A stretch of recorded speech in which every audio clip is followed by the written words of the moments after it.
லிங்குசாமி அவர்களை உரையாற்ற அன்புடன் அழைக்கிறோம்.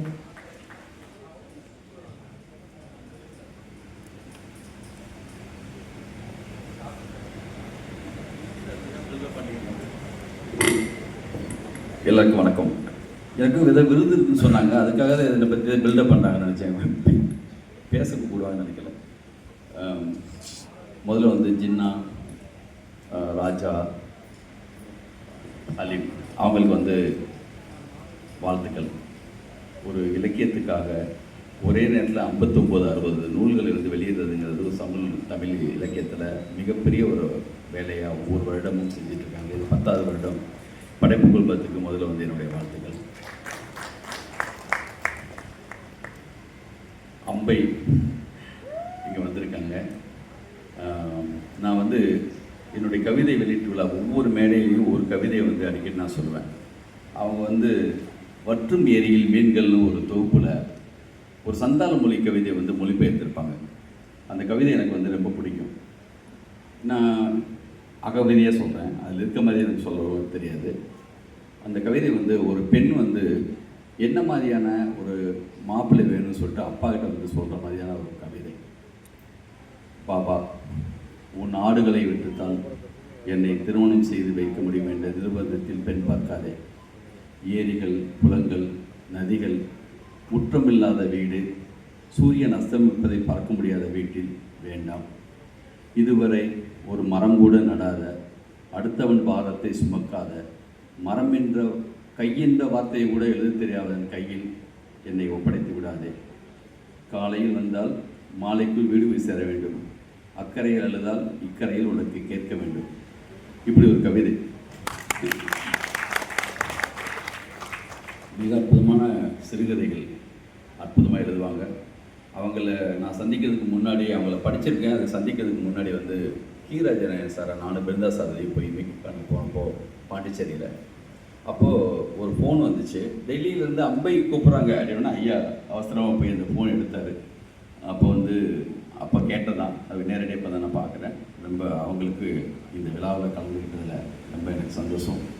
என்னுடைய மானசீக குரு பாக்கியராஜர் இன்றைக்கி பெரியசாமிக்கு மாபெரும் வாழ்த்துக்கள். ஏன்னா உன்னுடைய லைஃப்பில் சினிமாவுக்கு வந்ததுக்கு இன்றைக்கி நீ அடைய வேண்டிய உச்சகட்ட விருது நீ பெற்ற மாதிரி நினச்சிக்கணும். ஏன்னா நீ வாங்கினது பாக்கியராஜர் கையிலேருந்து. எங்களுடைய ஒவ்வொரு கதை விவாதத்துலேயும் அவருடைய டயலாகை பற்றியும் ஸ்க்ரீன் பிளே பற்றி பேசாத நாள் இருக்காது. நான் இந்த மேடையில் நிற்கிறதுக்கு மிக முக்கியமான காரணம், ஒரு ஆதாரம், என்னுடைய கல்லூரி நாட்களில் நான் அவருடைய படங்களை பற்றி பேசாத நாளே இருக்காது. அந்த நாட்களில் நான் எத்தனை வாட்டி பார்த்தேனே தெரியாது. ஸ்க்ரீன் பிளேயில் பெரிய மாஸ்டர் அவங்க இந்த விழாவில் கலந்துக்கிட்டது ரொம்ப சந்தோஷம். இந்த சரண் சார் நித்திலன் விருது வாங்கின நித்திலனை பற்றி சொல்லணும். இந்த 15-20 வருஷத்து சினிமாவில் இப்படி ஒரு இயக்குனர் நான் பார்த்ததில்லை. மிக அற்புதமான ஒரு படம், மிக பெருமைத்தக்க ஒரு தமிழ் சினிமாவில் மகாராஜாங்கிறது மிக தவிர்க்க முடியாத மிக அற்புதமான ஒரு படம். நான் டார்ஜிலிங்கில் ஒரு டிஸ்கஸ் முடிச்சு வந்துருந்தேன். என் பக்கத்தில் பாச தெரியாத ஒரு பெண், அவங்க சமீபத்தில் என்ன படம் பார்த்தீங்கன்னு கேட்டப்போ மகாராஜான்னு சொன்னாங்க. ஓடிடியில் அந்த படம் தேட்டரில் மட்டும் இல்லாமல் ஓடிடிலையும் அவ்வளோ பெரிய வெற்றி, அவ்வளோ பெரிய அற்புதமான ஒரு படம். இன்னொரு விருது வாங்கின நண்பர் திரைக்கதைக்காக அதுவும் நீங்கள் பெருமைப்பட்டுக்கணும் பாக்யராஜ் சார் கையால். வாழ்த்துக்கள். சரண் சாருடைய நூலை பற்றி சொல்லணும். அது நீர்மேல் எழுத்துக்கள். அவருடைய குருநாதர் முதல் படம் நீர்க்குமிழி. தலைப்பு அற்புதமாக அமைஞ்சிருக்கு. அவர் 2-3 வருஷத்துக்கு முன்னாடி நாங்கள் நடத்தின ஹைக்கு விழாவுக்காக வந்தாங்க. அந்த விழாவில் கலந்துக்கிட்டு ஹைக்குன்னா இப்படி தானா 3 வரி இதான் விஷயமா சொல்லி கேட்டார். ரொம்ப ரசித்தார். அவர் ஆல்ரெடி ஆனந்த வீடெல்லாம் காத்துன்னு வரைஞ்சிருக்காங்க. அதுக்கப்புறம் பாலச்சந்திர சார்கிட்ட ஒரு சின்சியரான ஒரு கோடையேற்றம் இருந்திருக்காங்க. அப்புறம் நிறைய படங்கள், மிக முக்கியமான அமர்கலம், ஜெமினி, காதல் மன்னன், அந்த மாதிரி படங்கள் எடுத்திருக்காங்க. வெவ்வேறு தளங்களில் இயங்கினாலும் இந்த ஹைக்குனா என்னன்னு கேட்டுட்டு போனவர் அடுத்த வருஷம் ஒரு ஹைக்கு எழுதிட்டு இது அனுப்பலாமா போட்டிங்கன்னு கேட்டார். பார்த்தோன்னே தெரிஞ்சிச்சு இதான் முதல் பரிசு வாங்க போகுதுன்னு. அனுப்புங்க சார்னேன்.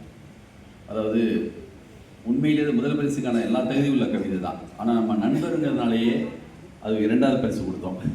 அவருக்காக கொடுத்தோன்னு எல்லாம் நினைச்சிடக்கூடாதுன்னு அந்த ஹைக்கூ பற்றி சொல்லணும். பழக்க தோஷத்தில் 4 காப்பி என்றார்கள் 3 முதியவர்கள். அவ்வளோ அற்புதமான ஒரு கவிதை. அதுக்கப்புறம் சொன்னேன், சார் நீங்கள் எழுதுங்க சார், நீங்கள் நல்லா லாபமாக உங்களுக்கு வருது, நீங்கள் எழுதலாமேன்னு சொன்னோன்னே அவர் வந்து இந்த தொகுப்பில் 91 கவிதைகள் இருக்குது, 240 கவிதை எழுதிட்டார். நான் 91லேருந்து எழுதிட்டுருக்கேன். நானே 120 கவிதை எழுதியிருக்கேன். எப்படி அவர் எழுதுவார்னா, எவ்வளவு பாஸ்டாக எழுதுவார்னா, இன்றைக்கி ஒரு டாக் நம்ம ஒரு கொடுக்கணும், சார் நிலா ரெகுலராக வேணாம் சார், நிலாவை பற்றி ஏதாவது புதுசாக ஏதாவது எழுதுங்களான்னு இந்த சார்டிபிடியில் நம்ம போட்டோன்னே ஏஐயில் வரும்ல, அந்த மாதிரி 10 நிலாவை பற்றி வந்துடும். அதுக்கப்புறம் மணல் திருட்டை பற்றி எழுதுங்க சார், ஒரு டாபிக் கொடுத்தா போதும், இம்மிடியட்டாக ஒரு 10 வந்துடும். அவ்வளவு ஃபாஸ்ட்டாகவும் அவ்வளோ நுணுக்கமாகவும் அவ்வளவு அழகாக வேலை பார்க்குற ஒருத்தர். அவருடைய தொகுப்பு இங்கே ரிலீஸ் பண்ணதில் ரொம்ப சந்தோஷம்.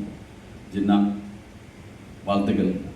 மிக முக்கியமான மாபெரும் வேலை செய்யும் உமா அவங்களுக்கும் ரொம்ப அற்புதமாக இருக்கும் உங்கள் பாடல்கள்லாம். நான் தொடர்ந்து கேட்டிருக்கேன். கூடிய விரைவில் என்னுடைய படத்துக்காக நான் வந்து நிச்சயமாக சந்திப்பேன். இங்கே நிறைய முக்கியமான கைக்கு கொஞ்சம் அமுத பாரதி சார், முருகேஷ், நம்ம இளம்பிறை, எனக்கு ரொம்ப மிகவும் பிடித்த ஒரு கவிஞர் எல்லாமே வந்திருக்காங்க, சைலஜா வந்திருக்காங்க. எல்லாருக்கும் என்னுடைய வாழ்த்துக்கள். நன்றி, வணக்கம்.